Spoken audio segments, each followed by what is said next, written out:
বাসর ঘরে বসে আমি কান্না করছিলাম। আমার স্বামী এসে আমার পাশে বসলো, সান্ত্বনা দিয়ে বলল, ধুর পাগল, এক বাবা মাকে ছেড়ে এসেছো, এই বাড়িতে আরেক বাবা মা পেয়েছো। আমি আছি, তোমার দেবর আছে, ননদ আছে, তুমি কান্না করার সময় পাবে না। অটোমেটিক আমার স্বামীর সান্ত্বনায় আমার কান্না বন্ধ হয়ে গেল। আমি বুঝতে পারলাম আমার স্বামী আমাকে কতটা ভালোবাসে, কত রকম কথা দিল, কথা নিল, সুখ দুঃখের সাথী হয়ে থাকবে সারা জীবন আমার পাশে। আমি তার কথায় আশ্বস্ত হলাম, খুঁজে পেলাম নতুন এক স্বর্গ সুখের ঠিকানা। সকালবেলা চা নিয়ে আমার শাশুড়ির রুমে ঢুকবো, এমন সময় কানের কাছে ভেসে আসলো আমার বাবা মা তুলে গালাগাল করছে আমার শাশুড়ি। সে কি বিচ্ছিরি ভাষার গালাগাল। কারণটা হলো যৌতুক আমার বাবা 5 লাখ টাকা দেওয়ার কথা ছিল, কিন্তু 2 লাখ টাকা দিয়েছে, বাকি 3 লাখ টাকা দিতে পারেনি। সেজন্যই আমার শাশুড়ি এমন অকথ্য ভাষায় আমার বাবা মা তুলে গালাগাল করছে। আমি দরজার সামনে থেকে চলে আসলাম, তাকে আর চাটা দিতে পারলাম না। বেডরুমের ভেতরে ঢুকে আমার স্বামী রুবেলকে বললাম, তোমার মা অকথ্য ভাষায় আমার বাবা মাকে গালাগাল করছে। রুবেল বলল, তো আমি এখন মায়ের সাথে কি ঝগড়া করব? বলেই রুম থেকে বের হয়ে গেল। আমি বুঝতে পারলাম গতকালকে মধুর কথাগুলোর মধ্যে অনেকটাই ভেজাল ছিল। আমি তো তার মায়ের সাথে ঝগড়া করতে বলিনি, আমি শুধু সান্ত্বনা পেতে আমার স্বামীটাকে কথাটা বলেছিলাম। ভাবতে ভাবতে বিছানায় বসে পড়লাম। সেদিন আর রুম থেকে বের হইনি। পরের দিন আমি রান্নাঘরে রান্না করছিলাম, এমন সময় আমার ননদি দৌড়ে রান্নাঘরের ভেতরে ঢুকে আমার চুলের মুঠি ধরে টানতে টানতে রান্নাঘর থেকে বের করে নিয়ে আসলো। আমি বুঝতে পারলাম না আমার অপরাধটা কি। বাহিরে আসতেই আমার শাশুড়ি কোষে চর বসিয়ে দিল আমার গালে। আমি অবাক হয়ে তাকিয়ে রইলাম দুজনার দিকে। কি ব্যাপার, আমাকে মারছে কেন? এবার আমার শাশুড়ি আমার চুলের মুঠি ধরে বলল, তোর কাছে শারমিন কবার চা চেয়েছে, তুই ওকে চা দিসনি কেন? আমি আমার শাশুড়ির কথা শুনে অবাক হয়ে গেলাম। এই সামান্য বিষয় নিয়ে কখনো কেউ ছেলের বউয়ের গায়ে হাত তুলে? আর আমার ননদিকে বা কেমন শিক্ষা দিল? ও ছোট হয়ে আমার গায়ে হাত তুললো কিভাবে?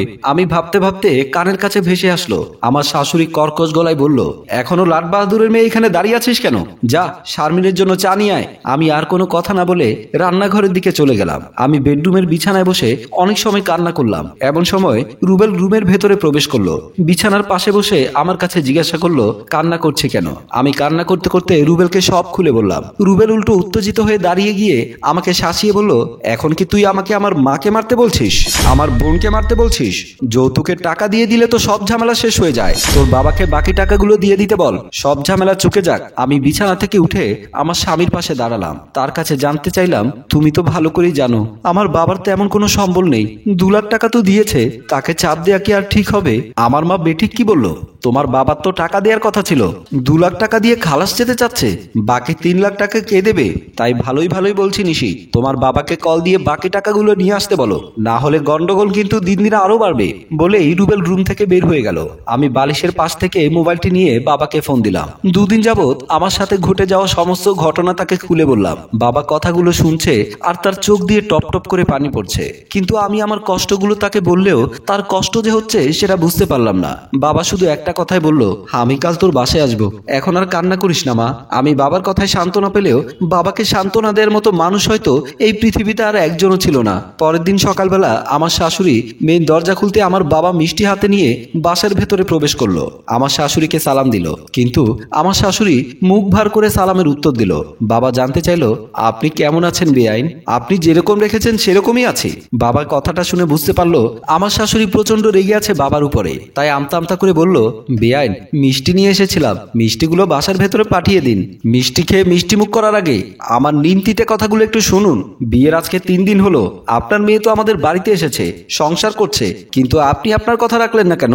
বাবা পকেট থেকে 1 লাখ টাকার একটা বান্ডিল বের করে আমার শাশুড়ির সামনে ধরে বলল, বেআইন এখানে 1 লাখ টাকা আছে, বাকি 2 লাখ টাকা আমি 1 সপ্তাহের মধ্যে দিয়ে দেবো। তবু আমার মেয়ের উপরে অত্যাচার করবেন না, ওকে কথায় কথায় অপমান করবেন না, ওর বাপ মা নিয়ে কথা বলবেন না, কারণ ওর মা মারা গেছে, ওর মাকে গালাগাল করলে ওর খুব কষ্ট হয়। চিলের মতো কপাত করে টাকার বান্ডিলটা হাতে নিয়ে আমার শাশুড়ি বলল, 3 দিন সময় দিলাম, 3 দিনের মধ্যে বাকি 2 লাখ টাকা দিয়ে দেবেন, তা না হলে যে কথাগুলো বলেছেন সেগুলো আরো বেশি করে করব। বাবা কিছুই না ভেবেই বলল, আচ্ছা ঠিক আছে বেআইন, আমি চেষ্টা করব, আপনি ওকে কিছু বলবেন না, চেষ্টা করলে শুধু হবে না, টাকা আমার চাই, টাকা আমাকে দিতে হবে। আচ্ছা ঠিক আছে বলেই বাবা বাসা থেকে বের হয়ে গেল। রাতে মদ খেয়ে মাতলামি করতে করতে বাসার ভেতর প্রবেশ করলো রুবেল। আমি মদের গন্ধে ওর সামনে যেতে পারছিলাম না, কিন্তু ও আস্তে আস্তে কামুক চোখে আমার দিকে এগিয়ে আসছে, আমাকে জড়িয়ে ধরে বিছানায় ফেলে দিল। আমি ওকে ধাক্কা দিয়ে নিজেকে ছাড়িয়ে নিয়ে দাঁড়িয়ে বললাম, এই সমস্ত কি করছো তুমি? মদ খেয়ে মাতলামি করতে করতে বাসায় আসলে কেন? আমার টাকা আমি মদ খেয়েছি, তাতে তোর কি? তুই আমাকে ধাক্কা দিয়ে সরিয়ে দিলি কেন? তোমার মুখ থেকে প্রচন্ড গন্ধ আসছে, যা আমি সহ্য করতে পারছি না, সেজন্যই তোমাকে সরিয়ে দিয়েছি। আমি কিছু কিছুই বুঝি না। আমি কখন থেকে তোকে কাছে পেতে চাই। রুবেল, পাগলামি করো না, হাত মুখ ধুয়ে আসো, খাবার দিচ্ছি। আমি খাবার খাবো না, আমি তোর সাথে মজা করব, মাস্তি করব। রুবেল, স্ত্রী কোনো মজা মাস্তি করার জিনিস না, ভালোবাসার জিনিস। ভালোবাসা দিয়ে পেতে হয়। আমি এই অবস্থায় তোমার সাথে কিছু করতে পারবো না। কথাটি শোনা মাত্রই রুবেল উত্তেজিত হয়ে আমার চুলের মুঠি ধরে পিঠের উপরে একটার পর একটা কিল ঘুষি মারতে লাগলো। আমি নিজেকে ছাড়িয়ে নেবার চেষ্টা করলাম, কিন্তু পারলাম না। এত পরিমাণে মারধর করলো যে সেন্সলেস হয়ে পড়ে গেলাম ফ্লোরে। তারপর আর কিছু মনে নেই আমার। যখন চোখ খুললাম তখন বুঝতে পারলাম আমি বিছানার উপরে শুয়ে আছি। বিছানা থেকে উঠতে চাইলাম, কিন্তু তখনও পিঠে প্রচন্ড ব্যথা করছে। আমার শাশুড়ি আসে, বিছানার কাছে দাঁড়িয়ে আমাকে আবারও অকথ্য ভাষায় গালাগালি শুরু করলো। এখনো রান্না করিনি কেন, বাসার সব কাজ করিনি কেন, বিভিন্ন প্রশ্নের জর্জরিত করতে লাগলো। আমি চুপচাপ শুনেই গেলাম, কোনো প্রতিবাদ করিনি। যখন আমার মাকে নিয়ে গালাগাল করলো তখন আর নিজেকে কন্ট্রোল করতে পারলাম না। বিছানা থেকে উঠে মোবাইল হাতে নিয়ে রুম থেকে বের হয়ে গেলাম। আমার শাশুড়ি আমার পেছন পেছন চলে আসলো। রুম থেকে বের হতে পেছন থেকে আমার চুলের মুঠি ধরে সজোরে ধাক্কা দিয়ে ফ্লোরে ফেলে দিল। তারপর গালাগাল তো সাথে ছিলই। ফ্লোরে কপালে আঘাত পেয়ে আমি বুঝতে পারলাম আমার কপাল কেটে গেছে। হাত দিয়ে কপালটা চেপে ধরে আমার শাশুড়ির সামনে দাঁড়িয়ে মুচকি একটা হাসি দিয়ে বললাম, খুব উপকার করলে। বলেই হাতের মোবাইলটা নিয়ে 999-এ কল দিলাম। তার সামনে পুলিশকে তাদের অপকর্মের কথা খুলে বললাম। প্রথমে সে ভয় না পেলেও যখন পুলিশ আমার কাছে ঠিকানা জানতে চাইলো, তখন পুলিশকে যখন বাসার ঠিকানা দিলাম তখন দেখলাম আমার শাশুড়ি কিছুটা ঘাবড়ে গেছে। দৌড়ে তার রুমে চলে গেল। আমি কল কেটে দিয়ে ড্রয়িং রুমের দিকে চলে গেলাম। তখনও আমার কপাল থেকে রক্ত পড়ছে। আমি ড্রয়িং রুমের সোফায় গিয়ে বসলাম। এমন সময় আমার ননদ এসে আমাকে শাসাতে লাগলো। আমি কিছুই বললাম না। আমার ননদ বলল, তুই পুলিশের ভয় দেখাচ্ছিস তাই না? এরকম পুলিশ আমরা 10-12 জন ঘরে পুষি। আমি কথাটা শোনার পরও কিছুই বললাম না। এমন সময় কলিং বেলের আওয়াজ। আমি আমার ননদকে বললাম, দরজাটা খুলে দাও। তোমরা যে 10-12 জন পুলিশ ঘরে পোষো, তারা হয়তো তোমাদের সাথে সাক্ষাৎ করতে এসেছে। তুই আমাকে ভয় দেখাচ্ছিস তাই না? দাঁড়া, কে এসেছে আগে দেখি, তারপর তোর ব্যবস্থা আমি করব। বলেই ড্রয়িং রুম থেকে বের হয়ে গেল। আমার শাশুড়িও মেইন দরজার কাছে দৌড়ে আসলো। আমার ননদ দরজা খুলতে দুজন পুলিশ বাসার ভেতরে প্রবেশ করলো। পুলিশ দেখে আমার শাশুড়ি ও ননদ কাঁপাকাঁপি শুরু করেছে। ভয়ে আমতা আমতা করতে করতে আমার শাশুড়ি বলল, আপনারা কেন এসেছেন আমার বাসায়? আপনার নাম মমতাজ বেগম তাই না? হ্যাঁ, আমার নাম মমতাজ বেগম। এমন সময় আমি মেইন দরজার সামনে আসলাম। পুলিশ অফিসারকে বললাম, আমি আপনাদের ফোন করেছি। আরে দেখুন, আমাকে একটু আগে আঘাত করে মাথা ফাটিয়ে ফেলেছে।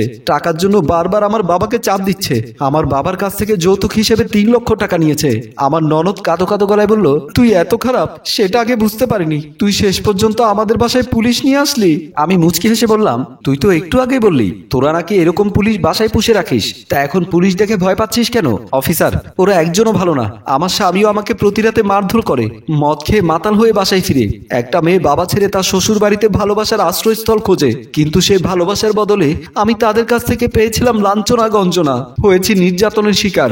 আমি ওদের চরম শিক্ষা চাই। আপনাকে সেলুট জানানো উচিত। বাংলার প্রতিটা নারী যদি আপনার মতো সাহসী পদক্ষেপ নিয়ে আমাদেরকে ফোন দিত, তাহলে হয়তো কোনো ঘরে নারী নির্যাতন হতো না। কোনো সংসারে নারীর প্রতি অবিচার হলেই তারা যদি আপনার মতো প্রতিবাদ করতে জানতো, তাহলে বাংলার প্রতিটি ঘরে হতো সুখের সংসার। আপনি অনেক ভালো একটা কাজ করেছেন। 999-এ ফোন করে আপনার সমস্যার কথা আমাদের জানিয়েছেন। আমি আপনাকে কথা দিচ্ছি, আপনার বাবার কাছ থেকে যে যৌতুকের টাকা নিয়েছে সেই টাকা আমি উদ্ধার করে দেব এবং এদের চরম শাস্তির ব্যবস্থা করব। পুলিশের মুখে এমন কথা শুনে আমার শাশুড়ি ও ননদ হাউমাউ করে কান্না করতে লাগলো। প্রিয় দর্শক, আমরাও চাই কোনো নারী যেন যৌতুকের টাকার জন্য মারধরের শিকার না হয়। যৌতুক একটি ভয়ঙ্কর ব্যাধি। অনেক মা বাবা আছে তাদের ছেলেকে বিয়ে দিয়ে যৌতুকে আশা করে। তাদের শিক্ষা দিতেই আমাদের এই শিক্ষণীয় গল্প। ভালো লাগলে লাইক, কমেন্ট ও শেয়ার করে আমাদের সাথেই থাকুন। ধন্যবাদ।